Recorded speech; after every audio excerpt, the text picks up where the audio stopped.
Mari kita awali pembelajaran kita dengan membaca Bismillah. Bismillahirrahmanirrahim. Siapa yang tidak hadir hari ini? Hadir semua, Bu. Alhamdulillah. Kita masih diberikan kesempatan untuk melaksanakan pembelajaran pada pagi hari ini. Baiklah, Assalamualaikum warahmatullahi wabarakatuh. Waalaikumsalam warahmatullahi wabarakatuh.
dia merupakan pemimpin bagi orang-orang yang bertakwa.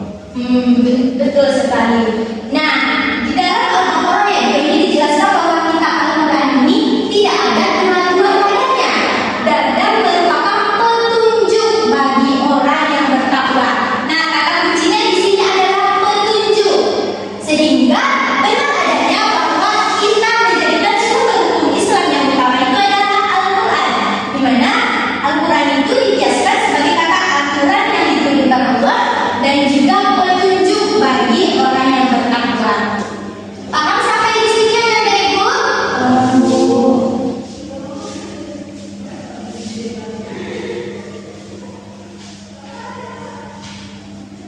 Nah, selanjutnya kita masuk kepada hadis.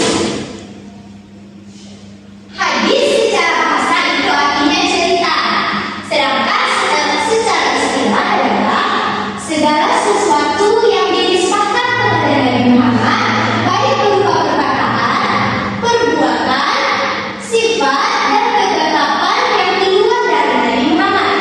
Sehingga apa saja yang keluar dari Nabi Muhammad, baik itu ucapan Nabi, perbuatan Nabi, keseharian Nabi, kebiasaan Nabi, dan juga ketetapan Nabi itu merupakan hadis. Lalu, apa dasar perujakannya Bu? Yang pertama yaitu Quran Surat Al-Imran ayat 32 yang berbunyi Bismillahirrahmanirrahim. Atii'ullaha wa Rasul fa in tawallaw fa innallaha la yuhibbul kafirin. Katakanlah, taatilah Allah dan Rasulnya. Jika kamu berpaling, sesungguhnya Allah tidak menyukai orang-orang kafir. Nah, kata kuncinya di sini adalah wa Rasul. Dalam ayat ini kita diperintahkan untuk menaati Allah dan juga Rasul, di mana tadi pengertian hadis adalah segala sesuatu yang dinisbahkan kepada Rasulullah atau Nabi Muhammad. Nah, dalam Al-Imran ini kita diperintahkan untuk menaati Allah dan Rasul, sehingga benarlah adanya bahwa sumber hukum Islam hadis itu patut kita jadikan sebagai perujahan dalam mengambil sumber hukum Islam. Dalil yang kedua adalah hadis riwayat Malik yang berbunyi, Taraktu fikum amrayni lan tadillu ma tamsaktum bihima kitaballahi wa sunnatan nabi. Aku tinggalkan dua pusaka untuk kalian yang kalian tidak akan tersesat selagi kamu berpegang teguh kepada dua pusaka tersebut, yaitu Al-Quran dan Sunnah Rasul. Nah, kata kuncinya di sini adalah kesunnatan Nabi, yang artinya adalah sunnah Nabi atau sunnah Rasul. Nah, benarlah adanya bahwa hadis tersebut menjadi perujahannya dalam sumber hukum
Istihsan itu artinya adalah menganggap baik.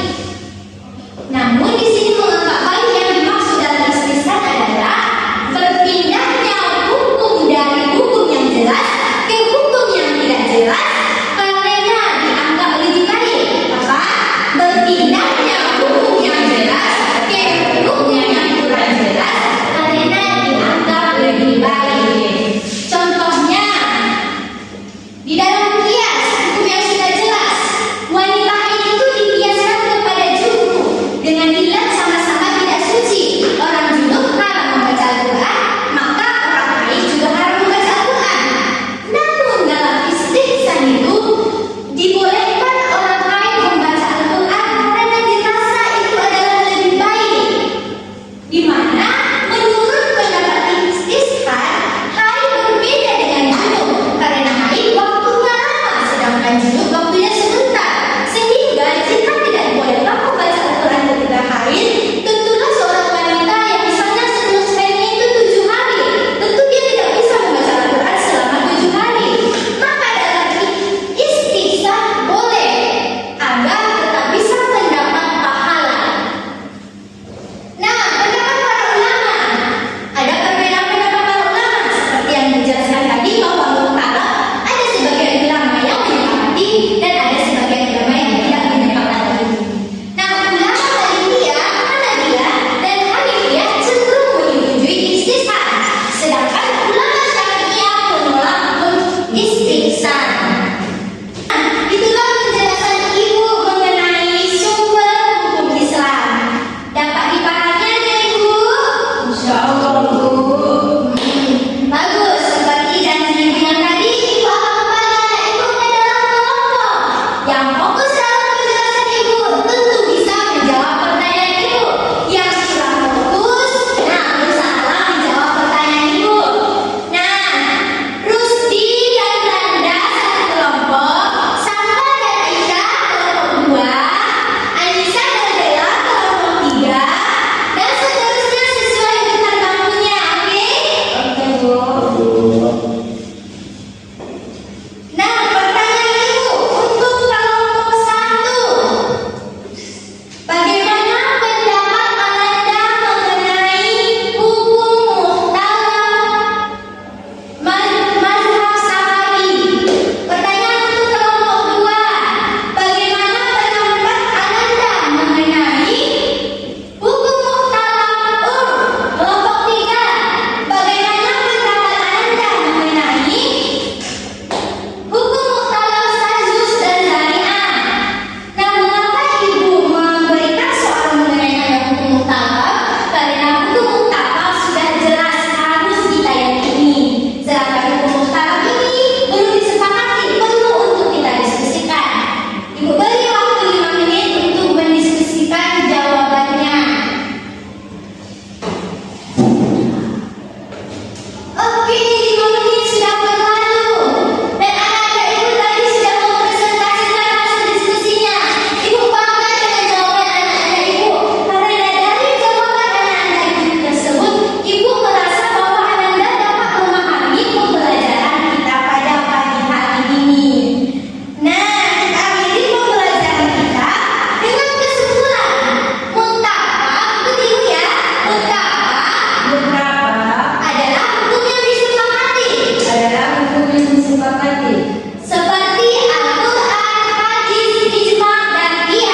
Seperti Al-Quran, hadis, ijma' dan qiyas. Muhtalaf, ayo semangat. Muhtalaf adalah hukum yang tidak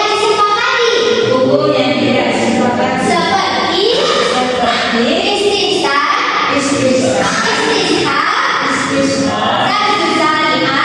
Sazus Zari'ah,